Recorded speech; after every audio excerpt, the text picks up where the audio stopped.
Hey everyone, this is your host Raj and welcome to my channel. I hope you had a great weekend. I had a great weekend too. Anyways, I'm right at the beautiful park right now. So, I'll be talking about how to do business in Canada, like what are the steps you need to take to register your business in Canada if you're a resident of Canada. If you're not resident of Canada, still you can do your business. So, let's get started. The very first thing you need to check the Service Ontario website, which is ontario.ca. So on Ontario website, you have to go to business registration process. So once you are there, the very first thing you need to do, you need to create your own username and password. So once you create your own username and password, then you have to search the business name. So username and password, it's free, of course, you don't need to pay anything. But to search your business name, like what kind of name you want to give to your business, that costs you around $60, and you need a valid email address. So that process takes I think around 2 to 4 business days. And once you get a confirmation from Service Ontario that this is the name you can use for your business, then you can do the further processing, like then you have to decide if you want to do the sole proprietorship or if you want to do the corporation, if you want to do the partnership. That's the three main business categories. So sole proprietorship and the corporation, the big difference in these two: sole proprietorship is pretty cheap to do it, but corporation is expensive. Sole proprietorship costs you around $80 and the corporation will cost you $300. But on corporation and the sole proprietorship, there's a big difference. What it is? The very big difference. Obviously, there's a difference in tax too, but the main difference is, suppose if you have a debt in your business and you're running a sole proprietorship, your personal assets can be claimed to pay those debts. But if you have a corporation, nobody can claim your personal assets. That's a big difference in corporation and personal assets. I'll always suggest corporation is much better. I know it's expensive, but at the same time, it saves you. For if something is going to happen in future, it will save you. So, and once you are done with the registration process, you have to send all your documents by mail to Service Ontario address. They are based in downtown Toronto. In description, I'll mention the address where you can send all your documents.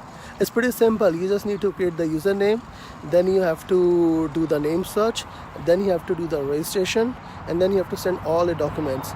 What documents are required? The very first thing, forms which you're going to print when you do the online process. And second thing, you need an address in Ontario, business address. It's without business address, you can't do a registration. And third thing, you need the name of the board members. And the fourth, who will be the signing authority. So these 4 things which are very important to do the business registration. Suppose if you are not a resident of Canada, still you can do it. There are so many companies who offer virtual addresses or addresses for a year. I think they cost you around $250 per year, and they'll provide you the address. So all the mails, whatever is coming from the government or from your business, anything, any mail related to your company, it will come to that address, and then they can provide you those letters and all those things. So that you have to find out which companies are based in Ontario, but there are many companies who do.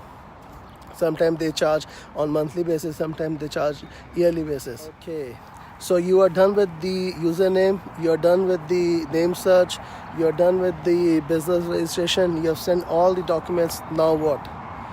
Okay, here you go.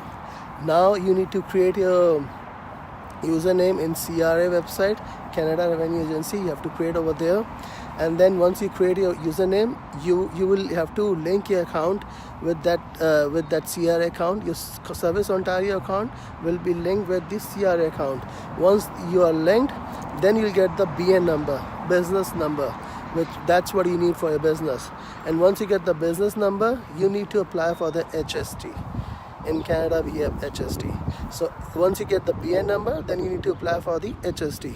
So once you get the HST, so now you're ready to go. Now you have to when you're doing your registration in CRA, you have to mention what kind of business you are planning to do.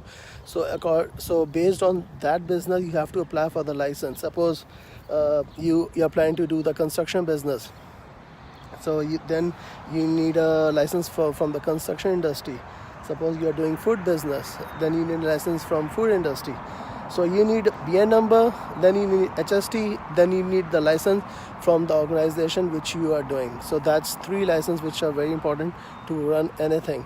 And in Canada, there's no business without any license. Whether you do Uber, whether you do anything, you need a license. That's it. So let's talk about people who are not resident of Canada.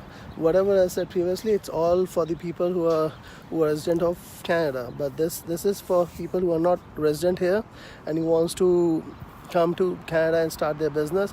You can come. You can come you can register your business as a sole proprietorship or corporation. But for sole proprietorship, you don't need to find any Canadian or any Canadian resident as a partner. But in corporation, you have to have one director who must be residing in Canada and who must be a Canadian resident or the Canadian citizen. That's the main requirement for corporation. If you don't have it, you can't register yourself in corporation, but you can register yourself in a sole proprietorship. Same process, same cost, there is no difference. Documents are same.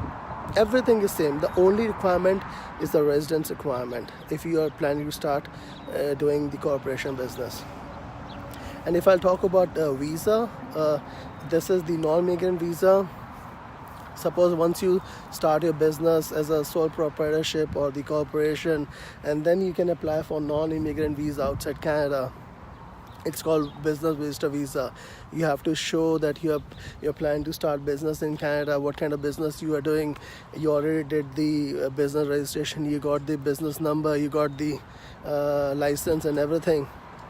Now you're planning to go and make the deals and everything. So you have to apply for business visitor visa. This visa will allow you to come to Canada and do the business. You can do a marketing of your business. But this is only a temporary visa. This is not the like immigrant visa.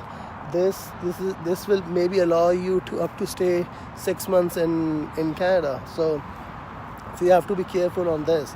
This is not the immigrant visa. This is a temporary visa. You come here, do your business, and then you have to leave. That's what you have to show to the embassy as well when you're applying for the visa. That's also one of the main conditions if you need a visa. Okay, and one immigration category I would like to discuss about, which is the immigrant. It's for the people who wants to migrate from other country to Canada. So one of the categories is self-employed. But self-employed, only 2 activities which can be possible. One is cultural activity and one is athletes. So cultural activities like something who are artists like directors or the designers. So these are mostly self-employed people. But if you talk about athletes like sportsmen or coach, they can come in this category. So if you're self-employed in these 2 categories, you can come to Canada. But you need to fulfill the other requirements like experience, education, all those things. For this, you need to check the website called cic.gc.ca, I think. So here they have all the information and it's open right now. It's not an investment visa. It's a visa if you have talent and if you can show that you achieve something on that particular field, then there are chances you can apply as a self-employed. Apart from this, there's no other way.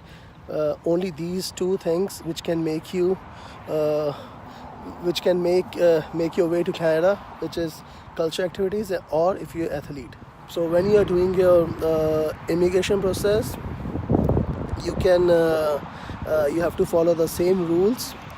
And it will take time, maybe a year or 2 years. I don't know what's the processing time right now, but that's a standard process. It can be like 6 months too, but it entirely depends on the CIC and what kind of documents you are providing. So they have to verify all those documents too. But like I previously said, like if you're planning to do business like as a sole proprietor or the corporation, you can come, like once you do all this process, then you can apply for non-visitor visa. I'll suggest, like if you have some business plans, and if you have money, just come to Canada, explore the city first, and see what kind of business you can do, and then you can start your business process. That's also a possibility. Like you can apply for non-visitor visa, and that will be a visitor visa, and then you come to Canada, see the places where you want to go, and explore the business, what kind of business you can do. And once you know what kind of business you can do, you can also do business registration while you're in Canada. It doesn't matter if you're on a visitor visa or if you're on a business visa, what kind of visas you have. You can do your business registration. Everything you can do. All you need are valid status in Canada. That's all. That's what it's matter. I hope you guys will be successful in business in Canada. Canada is a beautiful country. If you know what you want to do, it's the best place to stay. And wish you good luck for your future business plans, and welcome to Canada. I hope you liked my video. It's my second video. I'm still trying to learn how to create good videos. I'll be uploading more videos, giving you more information, so which will be useful for everyone. And if you have any question, please comment below, so I'll reply you back. And also don't forget to subscribe my channel and click on bell icon, so whenever I upload any new video, you'll have a chance to see. And good day and happy weekend.